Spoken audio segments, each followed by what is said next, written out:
Live, Laugh, Larceny discusses true petty crimes that may be disturbing to some. Or could be easy listening to all you psychopaths out there. All stories are based on actual events, but details may vary. Listener discretion is not advised.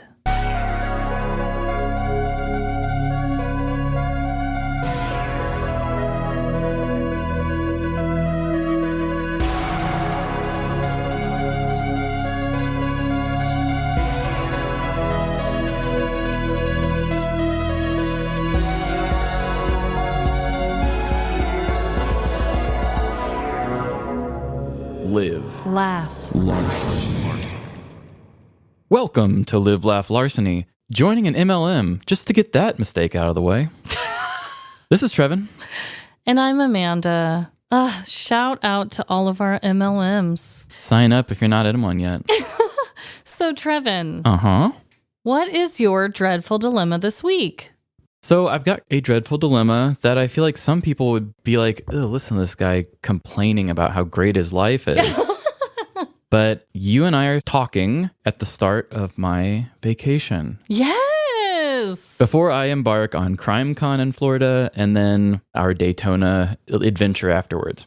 But I'm getting nervous. What part of it? I know you're not a big fan of traveling, but which part is it? Is it the traveling to get there? Is it when you're there? Is it to get home? What is it? It feels like when I get on a plane, I go to a place and then I can't get back home any other way but with a plane. Mm-hmm. And for some reason, I feel like I teleport with the help of the plane. So I feel like I'm somewhat on an island for going. I always have a fear of dying on vacation. I think I've talked about that before. Mm-hmm. I hadn't had that fear at all until right before when I was going to bed last night. I was like, don't want to, die on vacation. Do you have that before every trip? As I've gotten older, the span of what counts, it's changed. When we went to Herman down in South Missouri, like a 3-hour drive, at one point I probably would have been scared of it. Now I'm like, nah, it doesn't count. My comfort zone for travel has gotten bigger. Okay, that's good. Yeah. That's good, at least, right? Yeah, I think I've grown a little bit. At least it's not going in the opposite direction where if you have to go to the grocery store, you're like, well, I'm going to die.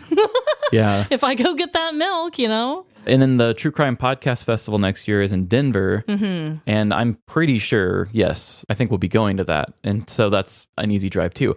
When we went to Dallas, I did really well with that.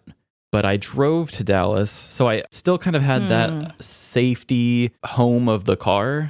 Okay, so it's really about you need to have a vehicle, a motorized vehicle on the ready at any given point, or you feel a little out of it. Yeah, I feel a little out of it. I think it Okay. also feels like it helps me mentally still connect back to home because it's like I got into this car at home.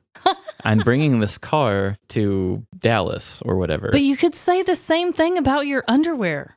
You got into those socks, you got into those undies, you got into that shirt at home, right? Mm-hmm. So maybe just turn your car into your clothing. Turn my car into my clothing. I don't know. It could be a mental thing. All I want to say is that just as your friend, you've gotten a lot better already. So you're on the right path. Yeah, as we've talked about with my mental journey and me being more aware of my actual physical self, I do a lot of living in the future and trying to check things off my mental list and whatnot.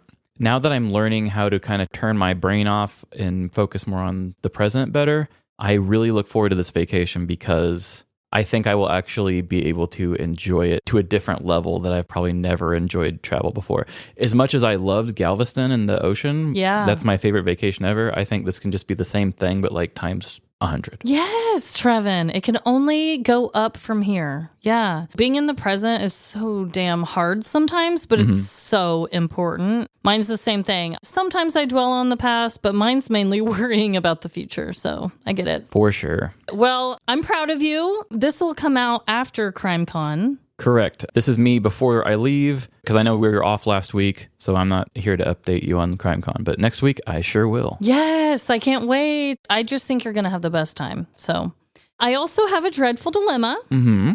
I also recently traveled, okay, which is like super weird. I feel like Trevin and I are not the kind of people that are just traveling all over the dang place, but for some reason back-to-back weekends, here we are. Yeah, do you ever like creep on a favorite podcaster and you just see what they just recently went and did and you're like, oh, these bougie shits out always having fun. If anybody went to go creep us, they'd be like, whoa, yeah, bougie assholes just like all the other ones. It's like, I promise you, I needed to replace my slippers 4 months ago. I can't afford to take vacations, and I wear these things out. I am the same way. I recently went on a girls' trip that my sister-in-law gifted me. So, yeah, I did have the best, bougiest time, but my God, that ain't us. We're just chillers, okay? Yeah, we're just having out-of-life experiences. Don't get it twisted. We're not as cool as we look. So, I recently traveled to LA, and I know I've already done my dreadful dilemma about the Arnold Palmers in Cleveland, okay? Oh. And we've got a lot of mixed messages sent back to me. Some people think it is a Southern thing or an Ohio thing. Yeah. Some definitely do not. We had multiple Ohio listeners say, yes, it's a thing. Other people say, no, I've never heard of it. I've heard that it's a Southern thing that people from Kentucky who moved upward brought with them. And so I think there's a weird border war situation going on there, but it was interesting nonetheless. I like that theory a lot. I love that Kentucky is just bringing it in. I just love it. Okay. So I did stumble upon something really weird that we do not have here. And I want to know if you've ever heard of this. So, Trevin, I'm going to show you this video. This isn't good for podcasting, but... So you guys, I just showed Trevin a video of me being like, what is that? What is that? And I was videoing this little tiny red robot on wheels. And on the side of it, it said Coco. Oh, it said Coco. Mm-hmm. I thought it said Costco. I thought it said Costco when I first saw it too. And it Similar font. it has lights on it. It had a little red flag on it.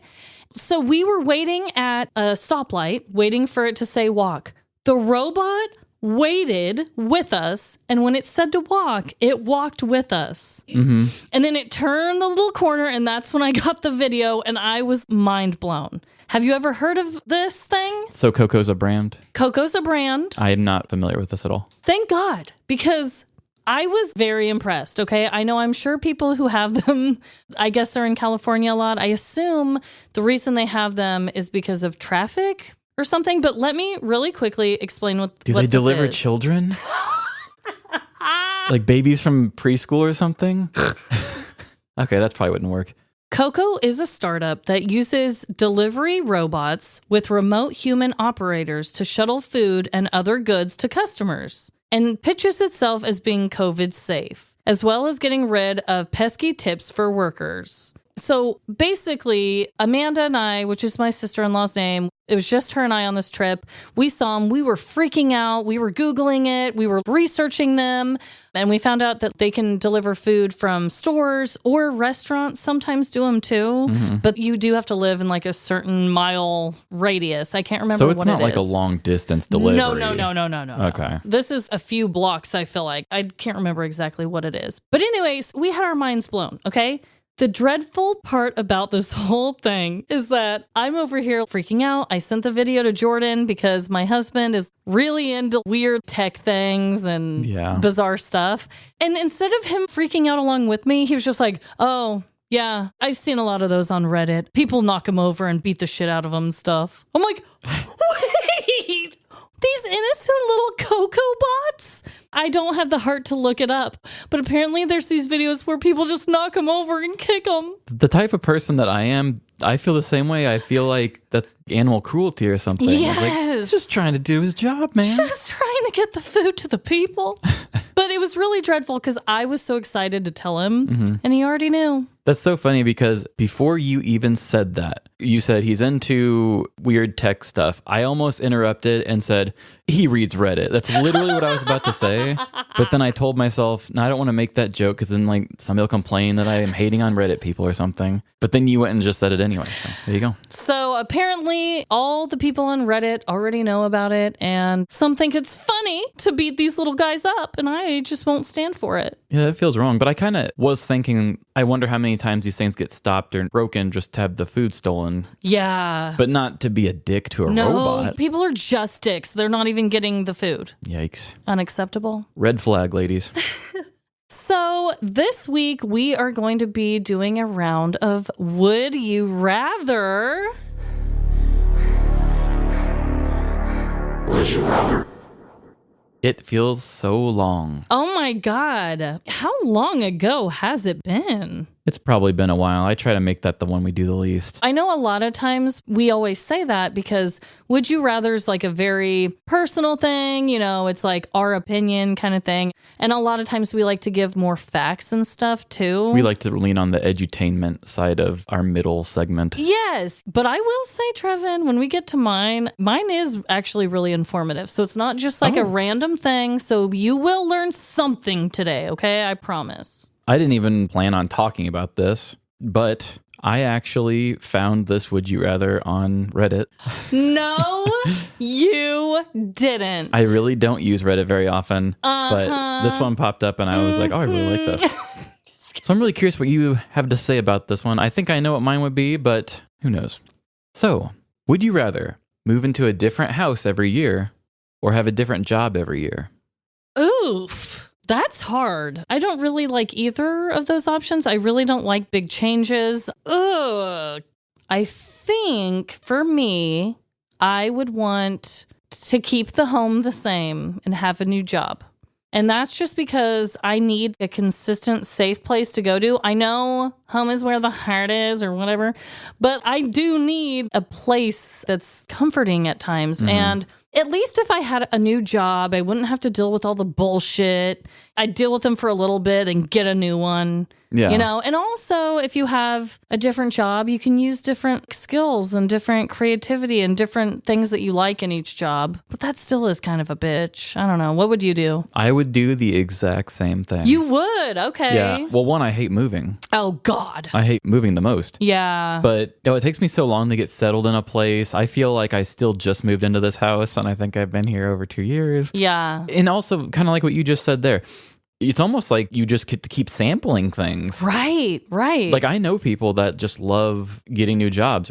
And I also love people that it seems like they move into at least a lateral move to a different apartment every year. And like, stay still. I know. But I think that it would be kind of like dating. When I first started dating, I got really nervous when I go meet girls.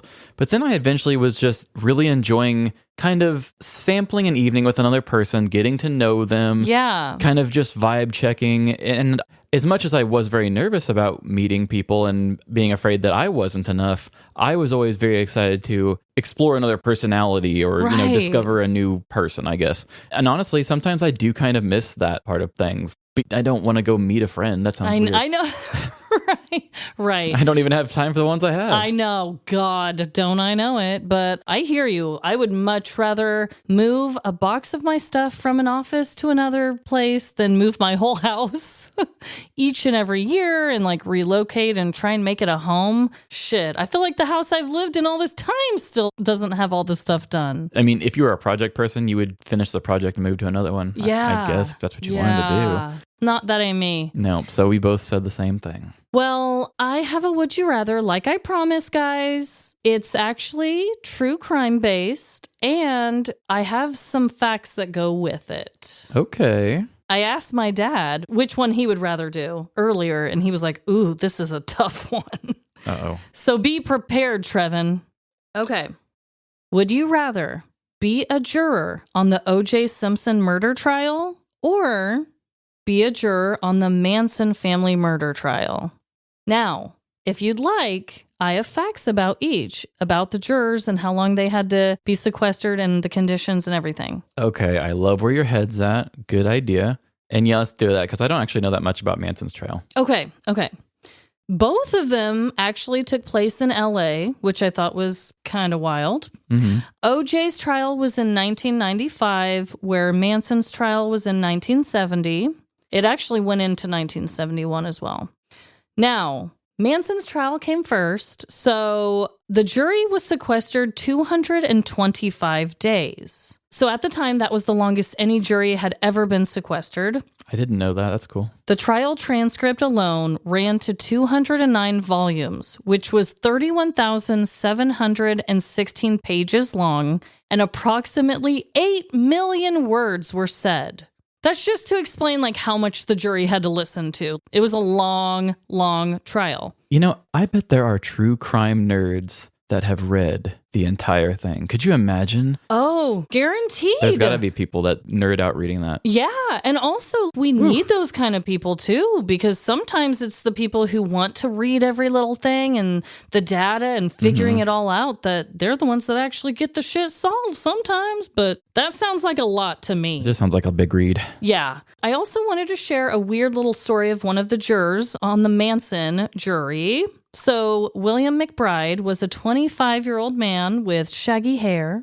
And poor William actually lost his fiancée. They ended up breaking up. She didn't die, okay. But they ended up breaking up during the separation just because he was sequestered for so long. Oh, no. It sucked because spouses, if you were legally married, they let their spouses stay overnight on weekends for some reason. But if you weren't legally married, this was his fiancée, he couldn't see her or stay with her at all. Whoa. And apparently, unmarried jurors were not officially allowed any company and would have authorities peering over their shoulders anytime they spoke to anyone.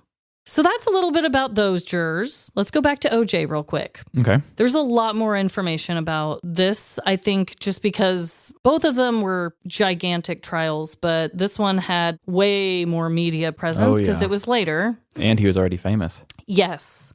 Like I had already said, they were sequestered 265 days, which is still the longest jury sequestration in U.S. history. Still, to this day. What was the difference? They were both in the 200s, Yes, right? so Manson's was 225, OJ's was 265. Okay, I didn't even register that those were different. My Yeah, bad. so they sound very similar. So 40 days longer is all. Mm-hmm. I mean, just a month and a half-ish. It adds up. Jurors were sequestered for the 8.5 months. They stayed at a hotel 5 blocks from the courthouse. According to an ABC report, jurors could never lock their rooms, never go for a walk alone, never talk on the phone without a deputy listening. They ate cafeteria style with no alcohol allowed, and they watched only from 2 television sets and were only allowed court-approved movies. Court-approved movies? What is on that list? I don't know. Obviously, they couldn't watch a movie with O.J. Simpson in it. Obviously. Don't watch Naked Gun because you might fall in love with him. Yeah. What was on that list? I guess they would want to maybe give him stuff that doesn't sway their emotions in a certain direction.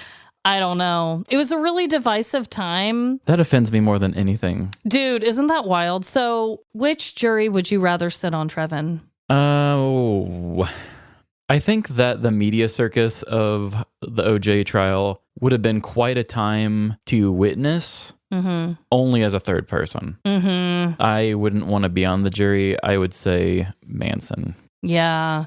I went back and forth, okay? Because I feel like the Manson murders would honestly scar me for life. Not saying that the murders on the O.J. Simpson trial weren't... Those were violent as hell. Yeah, those were also very traumatic. So I went back and forth and trying to figure this out. And then I was like, well, this one's in the 70s, this one's in the 90s. I was just trying to compare it all. They're kind of comparable dates. But for me, yeah, I think everyone was against the Manson family. Most people, they had a little fan club, I'm sure, like like all people do. But I feel like the majority of people were like, yeah, obviously they're bad and this is bad, right? But with OJ, he had such a strong support system that to be on that jury, that'd be too much pressure for me, you know? Yeah. And the time, it was just such a divisive, I mean, it still kind of is now, but. And also something of that size and being one of the first of its kind, really, I feel like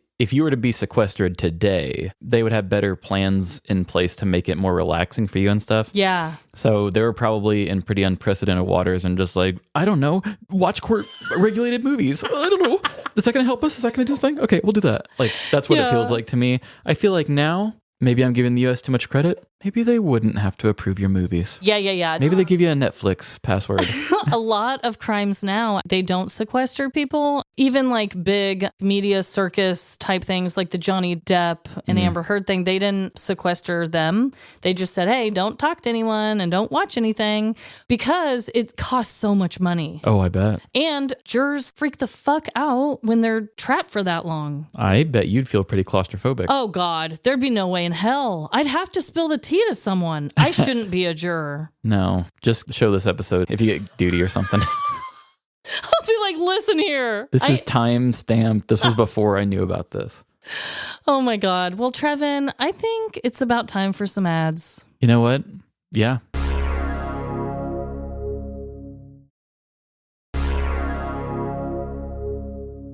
And we are back. And I just want to say, this is our first episode of October. Yes, it is. And you and I are both enjoying pumpkin drinks. Oh, my God. Because pumpkin everything, right, everybody?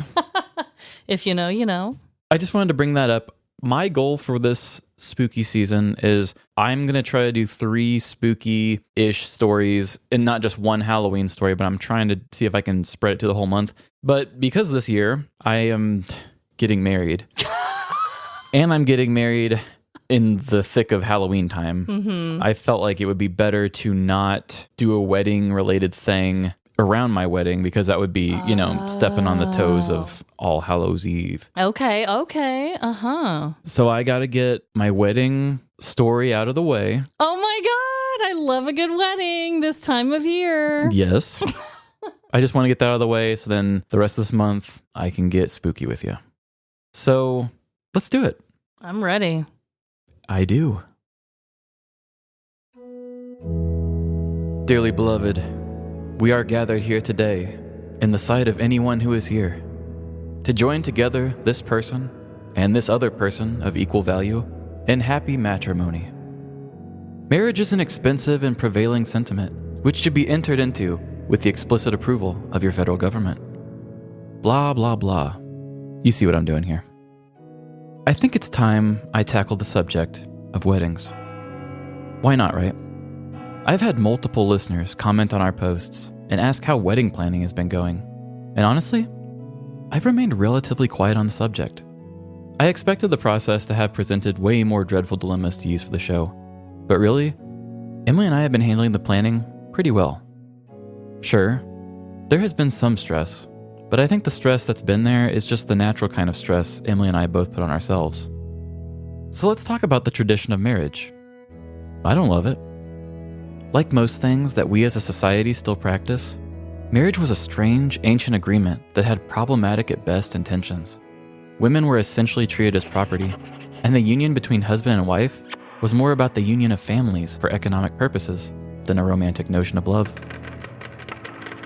Marriage started as a religious-based union that evolved into a governmental institution and is now a breeding ground for capitalistic gains. Anyone looking to get married will be force-fed ads, guilting them that if they don't splurge on this particular wedding experience, they must not really want their big day to be that special. If you don't buy this, you will get divorced. And the saddest part about it is, the traditional aspect of it all turns anyone of an older generation into a salesperson for these companies.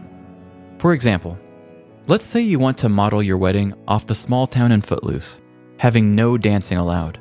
But your dad really wants to have their weird father-daughter dance, where he ceremoniously dances with his adult daughter one last time, symbolically making her a woman in his eyes. I just wanted to be important too. So the shame you feel for your dad missing out causes you to rent a larger venue with a dance floor, hire a shitty DJ that you hate, and also go through with the dance you didn't even want to do. This is my moment. What was that, Dad? Boom. Money gone, your wedding is now super loud, and you're keeping up with a tradition you don't believe in, all for someone else.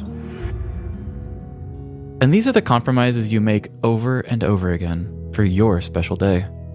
It's a popular belief that funerals are more for the living than the dead, and I feel the same way about weddings. It's called your big day, but a lot of the amenities are for the guests. Like, my love doesn't need to be some strange rehearsed play that requires expensive costumes, stage-like makeup, and an odd ceremony where a religious figure I don't know pronounces us man and wife. The good Lord grants you marriage. But somehow doing this in front of people makes it easier for them to accept the thought of us having sex. Now, before any of you worry that this whole intro was a cry for help, or a sign that I'm not happy with getting married, think again, TMZ.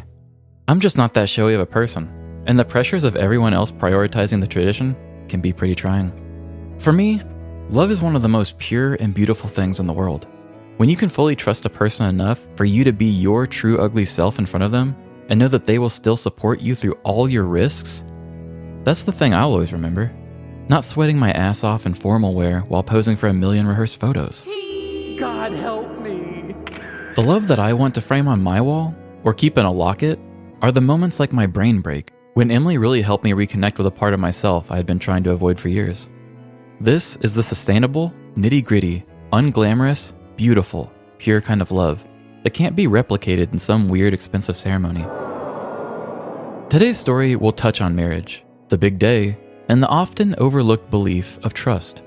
So take a close look at your partner and make sure you know who you're marrying, because no one wants to be stuck with a petty criminal until death do you part.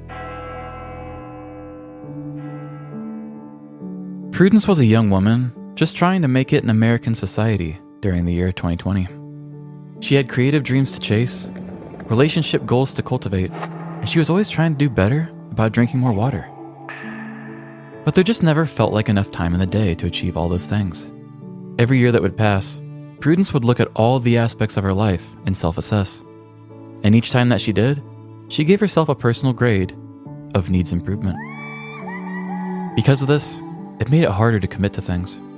Prudence would turn down invites from friends just in case she felt inspiration to write her memoirs, and she would skip brunch with family for health goals. With all of these social pressures of finding fulfillment, she was always a little too wrapped up in her own stuff to experience what was right in front of her. One aspect of her life that especially felt stagnant was her relationship. For the past few years, Prudence had been dating Josh. Josh was a good enough guy. He had all the typical traits you'd expect of a straight white man. He wasn't afraid to raise his voice when he felt threatened. You made me feel small. He used his car to make up for his personal insecurities. And he grossly over-exaggerated his ability to fix things. Oh, shit. But like I said, he's a good enough guy. The two's relationship was fine.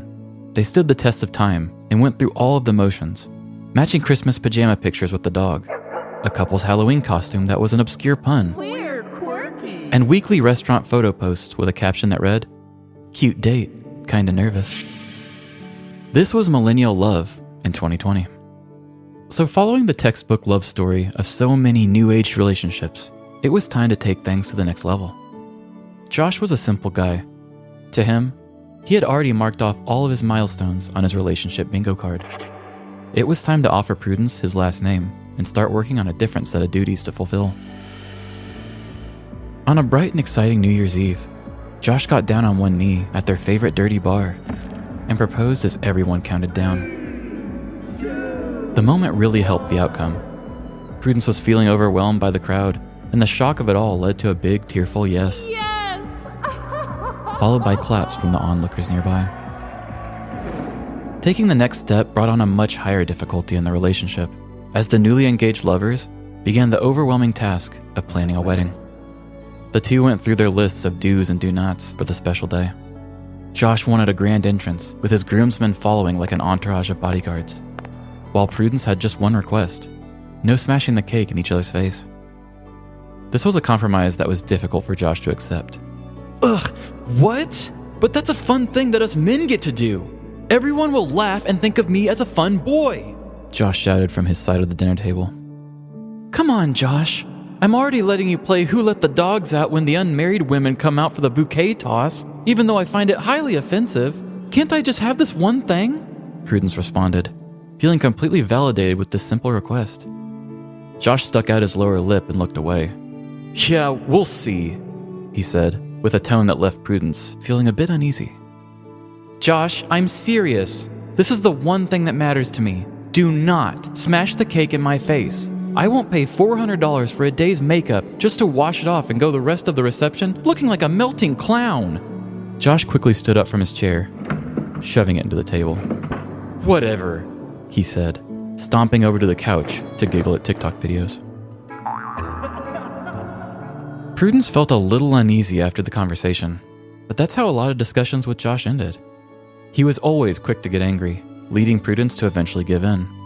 But not this time. With the cost of the makeup and her extreme claustrophobia, there was going to be no cake covering her face. Roughly a year later, Prudence and Josh had the December winter wonderland wedding of their dreams. Snow fell, Josh looked dapper in his pinstripe suit, and Prudence's curled hair made her feel like Elsa from Frozen. It was an absolutely beautiful and enchanting wedding. The ceremony went perfectly. Prudence kept her crying to a minimum, and just like she expected, the Who Let the Dogs Out song choice was only liked by the table of Josh's old frat buddies. Dude, you're a legend! But just like any situation we dread, the cutting of the cake quickly approached. Okay, let's boogie down and cheer on our newest couple as they come down and share their first cake as husband and wife, the DJ announced, as dance music blared over the PA system. Josh immediately took Prudence by the hand as he directed her towards the $400 decorative wedding cake. Please, remember what I said, Prudence told Josh, reminding him of her one stipulation. Whatever, babe, Josh said, using his other hand to high-five his bros cheering for the cake. We're obsessed with you! Prudence and Josh, the DJ announced to the room. This is the first of many cakes you will share as a married couple. From children's birthday cakes, to drunk nights of eating cake for dinner, to even butt stuff, because the teens call that cake now, if you didn't know. But before you get all of those experiences, please, feed each other cake in front of all your family and friends. With worry in her heart, Prudence wrapped her hand around Josh's as the two slowly cut their first piece of cake as husband and wife. Josh used the gold-plated cake spatula thing and laid the fluffy white cake piece gently down onto their decorative saucer. Prudence picked up her piece for Josh as Josh picked up the piece for her. The crowd stood in anticipation, waiting to cheer for the consumption of the high-caloried baked good. With her index finger and thumb, Prudence gently inserted the treat into Josh's mouth, while Josh gave Prudence a genuine and heartfelt smile, gently feeding her the piece of cake. She chewed away, happy to know she made it past the hardest part. Deep down, she feared Josh would ignore her wishes, but everything was going to be okay. Her lips tingled from the icing as her eyes slowly panned across the crowd. Her mom and dad were crying.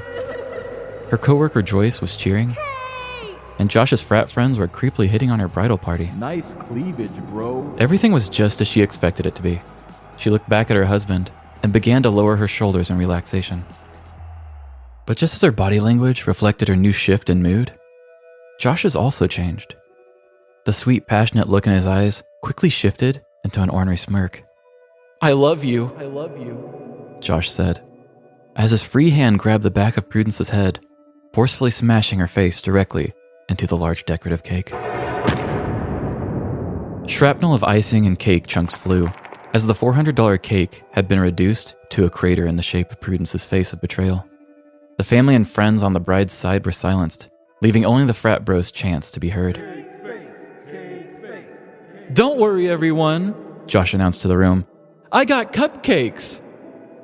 Immediately from the back room, the catering staff brought out trays and trays of cupcakes, as Josh did his best impression of Oprah, giving out free cupcakes. You get a cupcake, and you get a cupcake. The crowd's attention was quickly pulled away from the action of the cake smash, and now onto the free cupcakes. Prudence stepped back from the cake, wiping the icing out of her hair and off her face. She was in shock.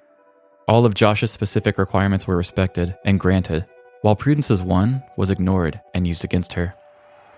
She watched as Josh joined the crowd, getting hugs from his mother and cheers from his friends. You're a fun boy, honey. Not only was her trust broken, but this act of deception was used to gain Josh more attention. She was a prop for his happiness, and it was all premeditated. Was this the future she signed up for? The rest of the night dragged on, with Prudence playing a wooden version of herself. She lost all romantic feelings for Josh as she screamed for help over the cha-cha slide. Get me out of here! That night, the newly married couple laid down in their marital bed, with Josh waking up the next morning alone. In January of 2022, The Slate.com advice column, Dear Prudence, received an anonymous letter entitled, "Help, I'm divorcing my husband over an insane stunt he pulled at our wedding." The letter told the heartbreaking story of a woman accepting a proposal with one hard and fast rule for the wedding, that she did not have cake rubbed in her face during the reception. The rest of the letter goes as follows. Being a responsible man who knows me well, he didn't. Instead, he grabbed me by the back of my head and shoved my head down into it. It was planned since the cake was destroyed and he had a bunch of cupcakes as backup. I left. Next day I told him we were done, and I am standing by that. The thing is that over the holidays, everyone has gotten together to tell me I should give him a second chance, that I am overreacting because of my issues, that I love him, he loves me, and that means not giving up on the first hurdle. I don't want to, but everyone is so united and confident in their assurance I am making a terrible mistake that I wonder if they are right. The issues that she is referring to is her claustrophobia, caused by a car wreck she had years back. The letter left it with her intentions to either be divorced or annulled by the end of January. Unfortunately, as the writer of this article remained anonymous, there's no telling what she decided to do. The Prudence that replied to this letter replied with a very pro-divorce stance, stating, "Everyone's sure you're making a mistake, but they're not the ones who have to wake up every day with a man whose behavior massively turns them off. You are. So you only have to listen to yourself. I think what he did was a red flag about not respecting you and your wishes, to say nothing of the physical aggression. But even if it wasn't, the fact that you really like it is enough. Make a mental note about which of your loved ones don't seem to value your happiness, and continue with your divorce." Let's chalk this up as another one of my crimes against humanity stories that doesn't actually end with an arrest. And yes, I do realize that this is an anonymous article and could totally have been a fake, but this kind of thing is super common in the wedding world. After bringing this story up to Emily, she took me down a TikTok journey of different videos of these types of men totally disrespecting their brides on their wedding day. So even if this particular story isn't real, these occurrences happen a lot. And the story went viral, so you're going to have to get all the way off my back with this one. The cake smash is a very strange and semi-predatory tradition. If you're marrying a person who is more worried about their image and putting on a good show for others, you may just find yourself a pawn in their sick and twisted game of attention-seeking. So focus on the real stuff. Don't worry about great rehearsed photos, everyone's traditions, and the big day. These red flags have ways of presenting themselves. We all dream of having the perfect day, where we are the celebrated center of attention. But no destination wedding or super expensive cover band is going to fix the rest of your life if it is spent with the wrong person. Because the wedding ring is a symbol of unity, a circle unbroken, without beginning or end.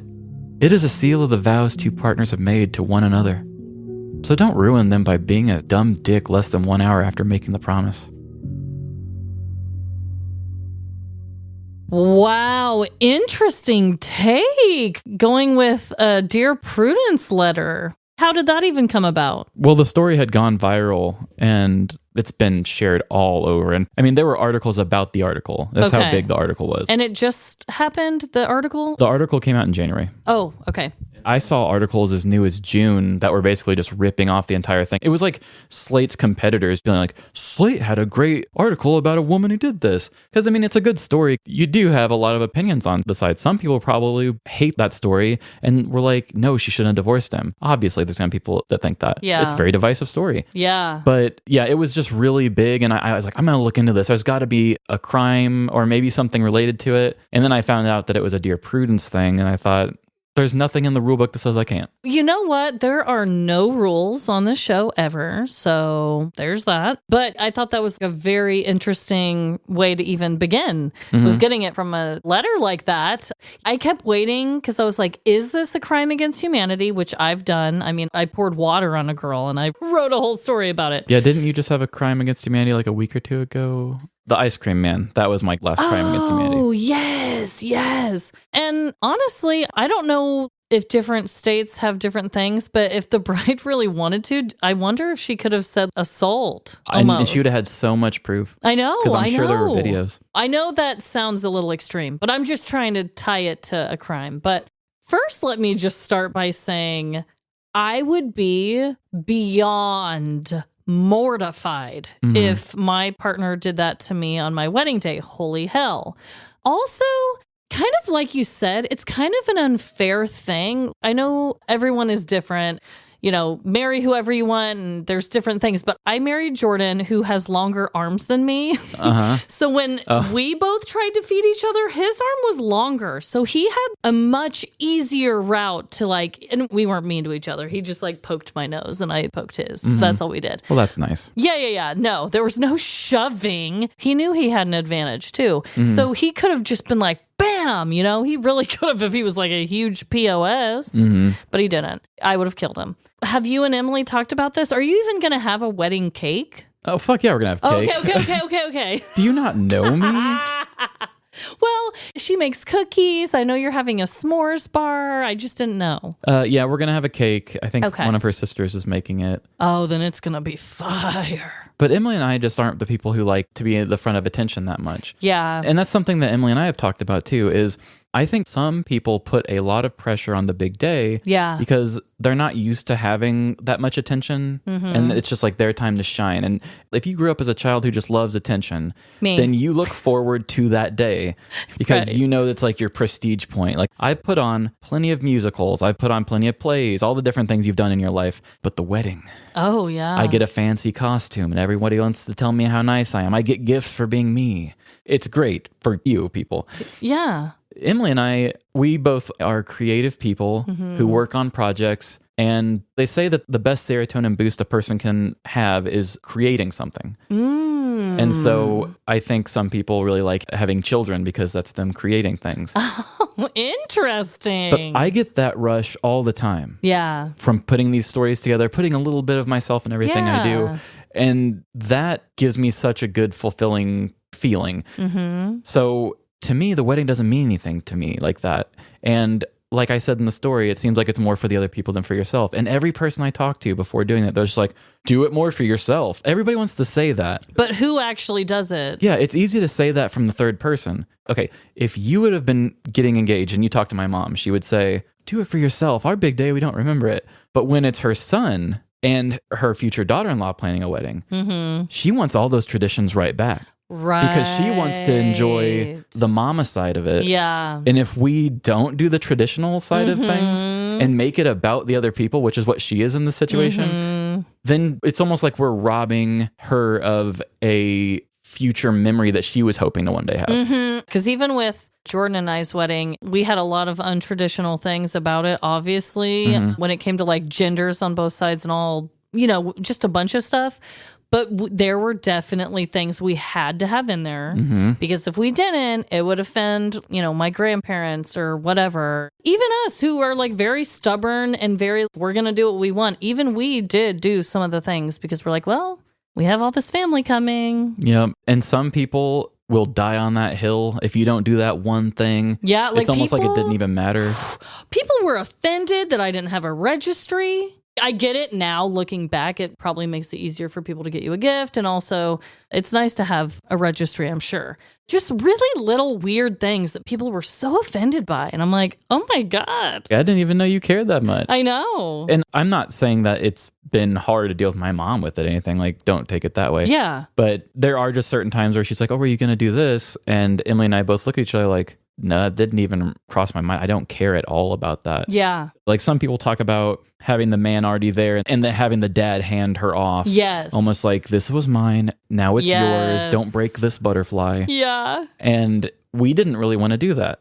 Okay, But cool. I think we're going to because I think she feels like we're already not doing so much other stuff. I want to give my dad at least that. I hear that. I would have been fine having everybody seated, and then if Emily wanted to come down and have her little jaunt, you know, cool. But, you know, no pressure. I wasn't going to have family walk down. I was just going to have everybody be up there. Yeah. Anyway, I think we'll probably still give family members their introduction just because if that's what they want and they feel like it's right and good, then sure. Yeah. But the traditional thing is weird, and it really is when you think about it.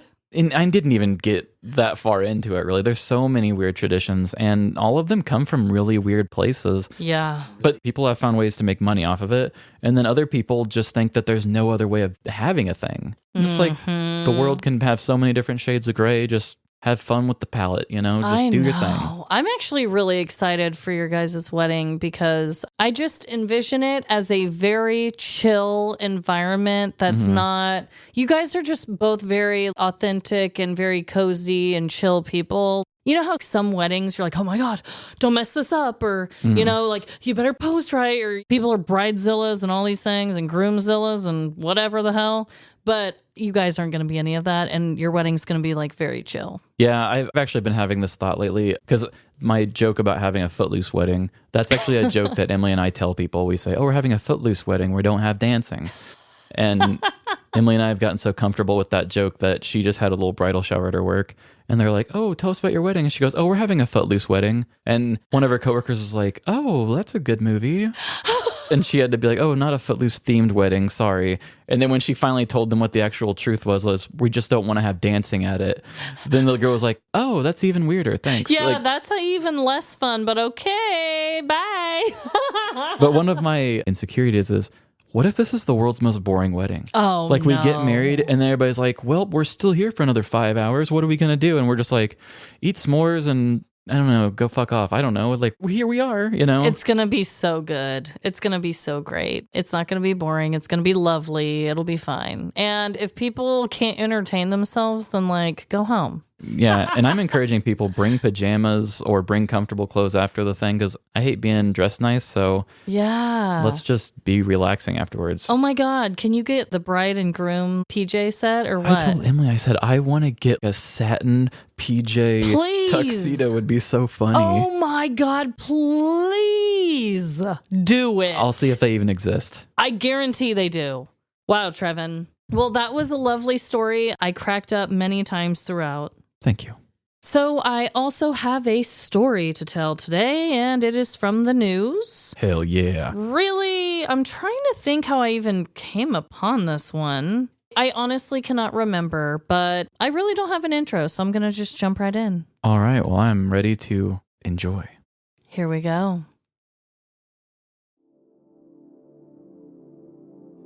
Today's story delves deep into a chilling pastime for many individuals. One that has become a dying form of communication and a direct cause of becoming ghosted. It's an act so frightening, it causes both millennials and Gen Zers alike to run away in fear. For what starts off as a soft ringing in the ears, crescendos louder, leading anyone who hears it to panic. Today, we're going to discuss the taboo subject of phone calls. So turn your phone on mute and lock your home screens, because you never know who may try calling you in the middle of this petty tale. Douglas Walliver was a 40-year-old man living in Sydney, Ohio during a cold winter in 2013. Being that wintertime was naturally a more isolating time for him, Douglas began to increase his time spent on his favorite hobbies, including searching for copper, stealing copper, and scrapping the stolen copper for cash. But even more horrifying than his copper-based hobbies, Douglas had another way he filled his days, by making many, many phone calls. No location was safe from these calls, as he accepted calls in the shower, This is Doug. placed calls in movie theaters, and refused to drop calls as he dropped a deuce each evening. No, I'm not busy at all. No person was safe from the calls either. Douglas's friends and family feared the repetitive ringing they endured, as they struggled to decide whether or not to answer or ignore. First dates never led to another because of Douglas's incessant desire to call immediately afterwards to check in. It was great seeing you 10 minutes ago. The only relationship that truly thrived due to his love for talking on the phone were the regular telemarketers who knew him by name. It was beginning to feel like his phone calls were negatively impacting his life, but he loved calling people. Plus, his fingers were simply too large and clumsy to text. It was late one February afternoon as Douglas woke up and immediately called his mother. He then got dressed for the day, calling his grandma, aunt, and best friend in between items of clothing, only to be rejected by them all. Douglas sighed as he realized today would probably be a slower conversation day, and that he'd probably end up resorting to calling his needy friend Pee-wee. Douglas scoured his town for possible sources of copper piping as he finished up his half-assed conversation with Pee-wee. I'm so glad you called. With a fresh pile of snow covering everything in his sight, Douglas walked towards the blocks of the established homes in the neighborhood. He knew that if he spotted an old enough and unoccupied home to break into, there was sure to be copper inside. Douglas discovered the perfect home to dissect as he whispered his goodbyes into a cell to his newest telemarketing friend. Please call again anytime. He then waited and watched the owners of the home leave for work. Douglas stepped delicately through the snow and forced a side window open with a crowbar. With no alarm sounding and no other occupants inside the home, he started looking for his valuable copper pipes. Sure enough, the house was a copper mine.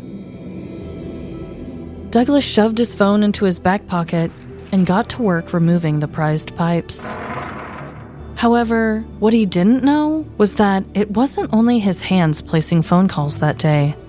Douglas's butt had also joined in on the action.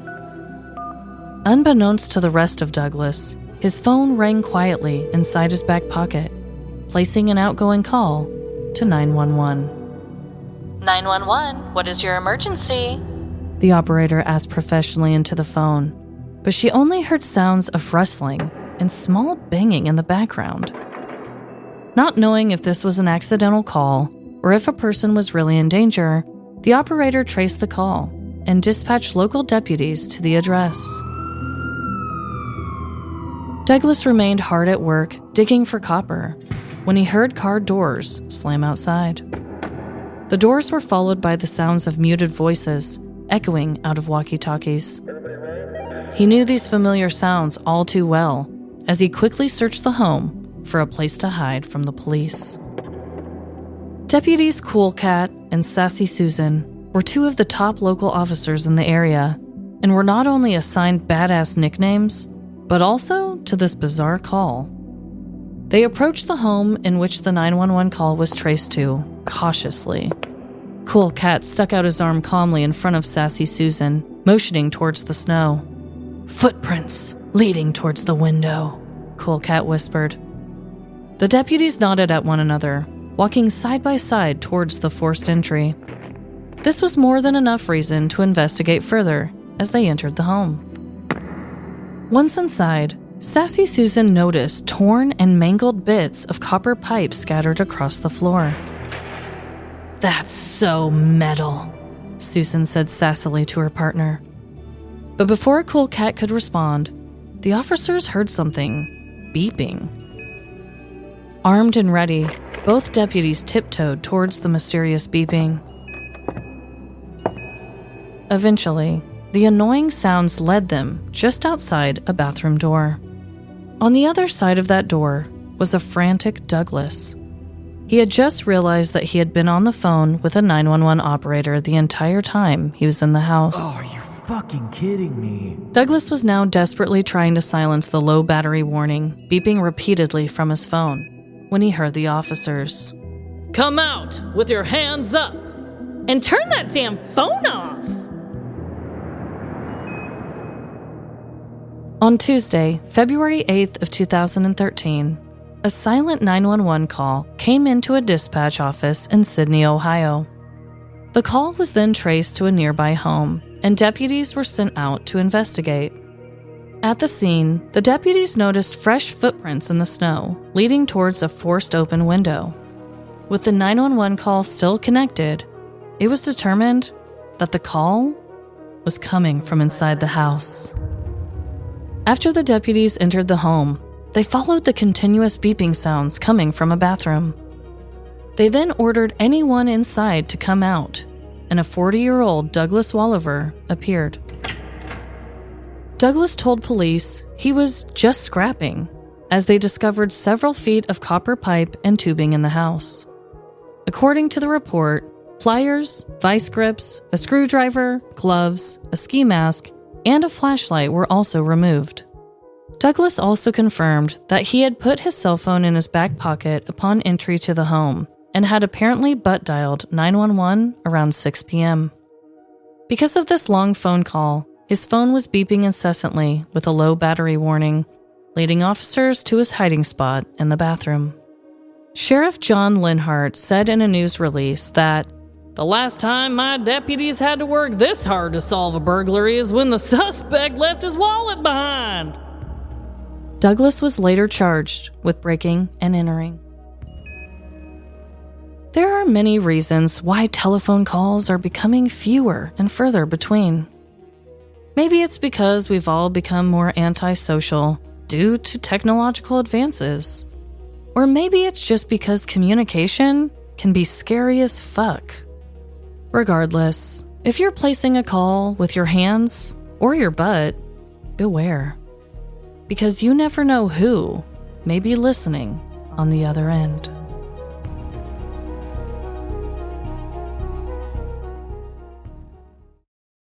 I don't know how many times I've received calls and there was a butt on the other side.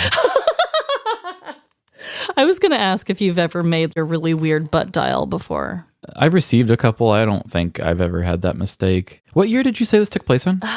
Like, are we talking touchscreen phone or are we talking like a button phone? Ooh, that's a good question. Because if you're touchscreening with your butt, I'm curious, 2013. Well, I mean, shoot, that wasn't that long ago, really. 10 years ago. I think that's when I graduated college. I think I got my first touchscreen phone, smartphone, at the age of like 21. So that would have been 2011. And I was behind the times, I think. Oh, okay. You can definitely butt dial at that time of year, I would say. That's weird. I don't even know how I found this one, but it was just one of those weird, quirky ones that you're like, no, this can't be real. Like, nobody butt dial 911 in the middle of a crime, and then their low battery led to them finding what room he was Sounds in. like something from a movie. Yeah, but literally, there were so many articles, such good information. I mean, a lot of them, I obviously didn't find out how much time he served or what his punishment was at all. Yeah, you said breaking and entering. I was expecting there would also be something for the mangling of the house and the pirating of the scrap. So did I. I don't know what I thought. Yeah, it's breaking and entering, but like burglary, but there's also damages done. I don't know. But all of the articles that I found only said breaking and entering. Yeah, that's so weird. I wonder who has to pay for that, or like, I don't know. But have you heard about this whole copper pipe thing? Oh, yeah. Being here in Missouri, I've heard a lot of people scrapping stuff like that. I had heard of it barely. I didn't really know why, or I assumed it's just because copper is more valuable, which it apparently does get a really good resale price because they can turn it into a bunch of stuff. But apparently around the recession time, when I was still in high school and stuff, people stealing copper really, really skyrocketed up. I could see that. Yeah. And I kind of made up the whole how we found the house. I don't know how or where you would even go to look to assume that a house had copper pipes in it. I don't know. That was just my assumption of how he found it. Yeah, maybe like a basement or a garage that you can see some of the pipes showing, I guess. Yeah, maybe. I really don't know. I clearly everything made up about Douglas and his hobbies. I don't know. Right. I just thought it'd be funny that it's something that he really liked to do, and then he did it while committing a crime. Wow. So your story actually reminded me of a story that happened at work recently. Oh, no. I actually heard some of the people that took over by where my old seat was, they can hear the salesman now. Oh, God. And that really weird dude that I told you about, he has always had this issue where he leaves the ringer on his phone all the way up. And I don't know, he has like a damn sub connected to it or something. It's so loud. But he has this ringtone that sounds like an off-brand version of the Jurassic Park theme. So it's just like... and it's just really blaring loud. So this dude, he loves to let his phone ring. I don't know why. And his phone was ringing, blaring off the hook. He was at the next cubicle over just talking to a guy. Did not care. Did not go and at least hit the red button or silence it or something. He just continued talking. What a weirdo. Does he just like feeling wanted? Is that what it is? He's like, someone's still calling me right now, even as I continue to speak. I have no idea. What is the thought process? Turn it off. So everybody in my department is just like, what the hell is this guy's problem? Everybody on earth can hear this. And after a little bit, the dude who crop dusted me, who acts like he's better than everybody else, goes up to him and goes, "Are you going to get that?" And he goes, "Oh, I'm sorry, I'm talking." And he said, "Do you not realize how loud this is? Everybody can hear this." Yeah. And the guy, which I told you is a weirdo, he goes, "Oh yeah, it's just this phone, it can do this crazy thing." And he hangs up the call and then starts opening it up and he's like, "Look what I can do with my phone." Instead of taking, the criticism of, "Hey, you're annoying everybody," he's like, "Yeah, I have a really cool phone though." And he's like, "It's got a flashlight and it does this." It's like, so does everyone else's, you freak. Well, the crop duster looked at him and said, "My phone can do that too." And he's like, "Well, yeah, but it's just," and my friend at work said that the crop duster looked him straight in the eyes and just said, "Are you fucking stupid?" And then he turned around and went back to his office. And my friend who took my spot said, "That is the weirdest encounter I think I've ever seen." And I was like, "Yeah, I used to see that stuff all the time." But he's kind of the guy who trains him. So to have your trainer and the guy you've been buddy with the whole time just look at you and go, "Are you fucking stupid?" and just walk away from you. To have someone with the nickname The Crop Duster tell you you're fucking stupid is like maybe the lowest of the low. But wait, how did my story remind you of that? Well, loud phones. Duh. I thought you were going to say... Because my guy was like, "What? I'm just scrapping metal in here, nothing to see." Because that was a weird thing to do too. No, it was just phone calls. I'm not breaking in to do anything else. I'm just scrapping metal. That's still not cool. Yeah, you'd have to be really good with your words to say like, "Oh, I actually just live here. I'm just scrapping my own copper piping." But it must have felt normal for him to say it. Well, then yeah, you might be triggered when adding all the cell phone rings based from that guy from your office, and I'm really sorry. None of them will sound like the Jurassic Park theme, so Please, I think we'll be okay. No. So what a dum-dum this guy was. I do wish I knew what his punishment was, but, that's how it goes sometimes over here. That seems like one of those stories where the judge would laugh when sentencing him, like, "You butt down the police." I know, that would be a good one. I had to put the quote from the sheriff just because he was like, "What in the hell? This was so stupid." Oh, shit. Connections, Trevin. I found two. What? First one, millennials. I said this was millennial love in 2020. You had said something about millennials and Gen Zers. Running away in fear from a phone call. Uh-huh. And then number two, snow and the winter wonderland.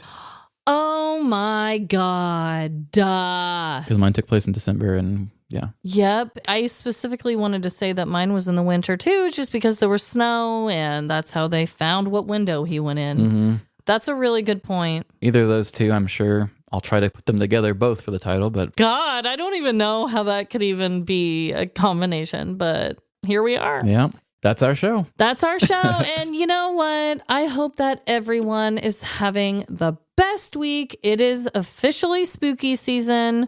So just remember, no matter the crime, big or small, in the end, we're all doomed.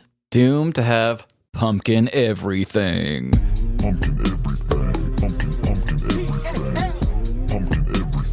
Pumpkin everything. Bye. See ya.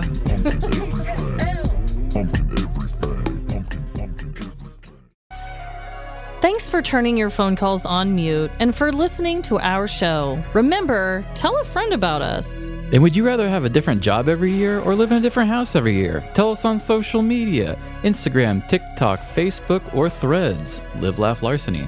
And if you have ever butt dialed the police, please send us your petty crime story, livelaughlarceny@gmail.com. And if you totally disagree with me on my stance on wedding traditions, don't tell me in reviews, tell me only good things. 5 stars on Apple, Spotify, or Good Pods.